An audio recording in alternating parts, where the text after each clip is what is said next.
Bismillahirrahmanirrahim. Assalamualaikum warahmatullahi wabarakatuh. Selamat pagi kepada Ibu Yunita yang saya hormati, dan selamat pagi kepada teman-teman sekalian yang saya banggakan.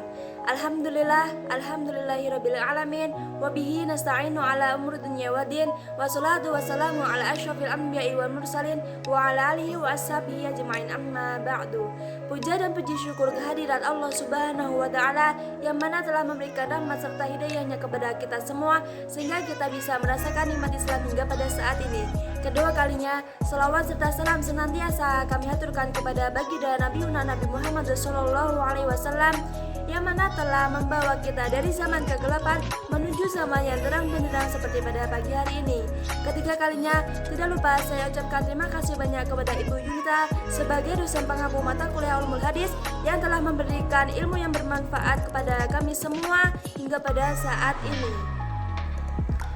Perkenalkan, nama saya Reza Zulfaida, kelas HKI B1 dengan NIM 210201606.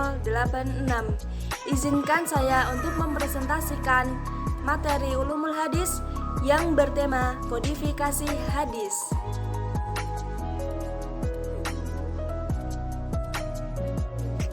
Baik, kodifikasi hadis. Apa itu kodifikasi? Kodifikasi dalam istilah Arab dikenal dengan tadwin yang berasal dari kata dawana yudawinu tadwinan yang berarti pembukuan. Apa itu pembukuan? Pembukuan adalah pengumpulan lembaran-lembaran yang dibukukan, baik secara tertulis ataupun yang sudah dihafal. Kodifikasi hadis sendiri itu terbagi menjadi beberapa periode. Periode yang pertama adalah periode Rasulullah SAW, yang dimana para sahabat pada waktu itu mendengarkan secara langsung dari Rasulullah SAW atau dari sahabat lain, dikarenakan para sahabat pada waktu itu terpecah menjadi di berbagai wilayah. Tidak hanya itu, mereka juga mendapatkan atau mendengarkannya langsung dari istri Nabi Muhammad SAW, yaitu contohnya tentang kewanitaan. Maka dari itu Rasulullah memerintahkan agar menghafal dan menyebarkan hadis-hadisnya. Baik, perlu diketahui bahwa cara penyampaian hadis itu ada dengan dua cara. Yang pertama adalah dengan lafaz asli, yaitu para sahabat mendengarkannya langsung dari lafaz asli Rasulullah SAW. Dan yang kedua yaitu dengan makna saja. Para sahabat hanya mengambil maknanya saja dengan tidak mengambil lafaz asli Nabi Muhammad SAW. Pada waktu itu Rasulullah SAW melarang untuk penulisan hadis. Tujuan Rasulullah melarang hal tersebut yaitu untuk menghindari tercampurnya Al-Quran dengan hadis, karena pernah ditemukan Al-Quran yang bercampur dengan hadis. Maka tidak benar jika para sahabat mengabaikan perintah Rasulullah SAW. Dan yang kedua yaitu masa Khulafaur Rasyidin atau periode Khulafaur Rasyidin. Pada masa ini, masa yang pertama adalah masa pemerintahan Abu Bakar dan Umar bin Khattab. Pada masa ini perkembangan hadis belum terlalu pesat dikarenakan adanya perbedaan di antara kedua khalifah tersebut. Bahkan Khalifah Umar bin Khattab melarang tegas atau melarang keras untuk pengumpulan hadis atau meriwayatkan hadis-hadis. Namun beda halnya dengan masa Khalifah Utsman bin Affan dan Ali bin Abi Thalib. Mereka memberikan kelonggaran untuk penulisan hadis atau meriwayatkan hadis, tapi dengan tetap hati-hati agar tidak tercampur dengan Al-Quran. Baik, periode selanjutnya adalah periode sahabat dan tabi'in besar yang dimana setelah wafatnya Khalifah Ali bin Abi Thalib, umat Islam dilanda fitnah yang sangat besar. Lalu umat Islam pun terpecah menjadi beberapa golongan. Yang pertama adalah golongan pengikut Ali atau disebut dengan Syiah, dan yang kedua adalah golongan Muawiyah, dan yang terakhir adalah golongan Khawarij, yang dimana mereka mulai memalsukan hadis yang tujuannya untuk membenarkan golongan mereka sendiri dan menjatuhkan golongan lain. Pada masa Rasulullah dan masa sahabat, pembenaran hadis tetap tersampaikan dengan baik, yang dimana di masa itu tetap tersampaikan dari mulut ke mulut, dan para perawi pun tetap merawikan hadisnya dengan hafalan yang mereka punyai. Lalu ide pengumpulan hadis yaitu tercetuskan oleh Umar bin Khattab, namun tidak dilaksanakannya. Kemudian ada masa pemerintahan Bani Umayyah, yaitu yang dipimpin oleh Umar bin Abdul Aziz, untuk mengusulkan pengkodifikasian hadis secara resmi. Umar bin Abdul Aziz merupakan pemimpin yang berasal dari Bani Umayyah.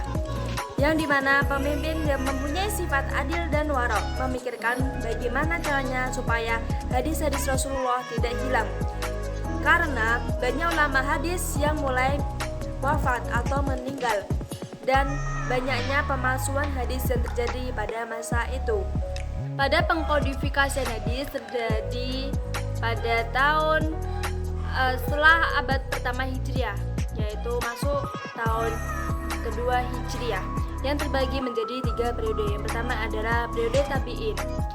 Pada periode tabi'in, Umar bin Abdul Aziz memerintahkan kepada Gubernur Madinah dan kepada Abu Bakar bin Muhammad bin Amir bin Hazm untuk mengumpulkan hadis, yaitu unduru haditha Rasulillahi sallallahu alaihi wasallam fajma'uhu. Lihatlah hadis Rasulullah lalu himpunlah. Dan tidak hanya itu, Umar bin Abdul Aziz pun memerintahkan juga atau menyeratkan secara khusus kepada Abu Bakar Muhammad bin Muslim bin Ubaidillah bin Syihab Az-Zuhri. Baik, setelah masa Az-Zuhri maka dilanjutkan oleh Ibnu Juraji dan Arabi'ah bin Sibah ataupun masih banyak ulama lainnya. Pada pertengahan abad kedua ini penyempurnaan hadis itu semakin semangat. Lalu terbitlah seperti kitab Al-Muwatta oleh Imam Malik dan Al-Musnad oleh Imam Asy-Syafi'i. Setelahnya yaitu periode tabi'at tabi'in atau pengikut tabi'in, yaitu terjadi pada abad ke-3 dan ke-4 Hijriah, yang dimana pada periode ini mengalami kejayaan untuk pengmodifikasian hadis, yaitu ada yang dimana di situ ada imam-imam ahli hadis seperti Bukhari, Muslim, Nasai, Abu Dawud, Ibnu Majah, dan lain-lainnya. Kitab-kitab yang terkenal pada masa ini disebut dengan kitab sitah seperti Sahih Bukhari, Sahih Muslim, Sunan Nasai, Sunan At-Tirmidzi. Baik, periode selanjutnya adalah periode tabi'at tabi'in, yang dimana disebut juga periode pengumpulan dan penertiban atau al-jami' wa tartib. Ulama yang hidup pada masa sebelum 4 Hijriah disebut ulama mutaqaddimin, sedangkan ulama yang hidup setelah abad 4 Hijriah disebut ulama mutaakhirin. Perbedaan antara keduanya yaitu dalam pengkodifikasian hadis dan periwayatan. Jika ulama mutaqaddimin, mereka mengambil dari guru-guru ulama hadis dan menuliskannya atau menelitinya baik dari segi matan maupun sanad. Jika ulama mutaakhirin, yaitu hanya mengambil dari ulama mutaqaddimin. Dalam kegiatan ini, pengkodifikasian hadis dilakukan dengan cara mu'jam, sahih, istikhraj, ikhtisar, sunan, al-jam'u, mustadrak, dan syarah. Mungkin cukup sekian yang dapat saya sampaikan. Apabila ada kurangnya atau salah kata, mohon dimaafkan. Terima kasih banyak atas perhatiannya. Wabillahi taufiq wal hidayah, waridha wal inayah. Wassalamualaikum warahmatullahi wabarakatuh.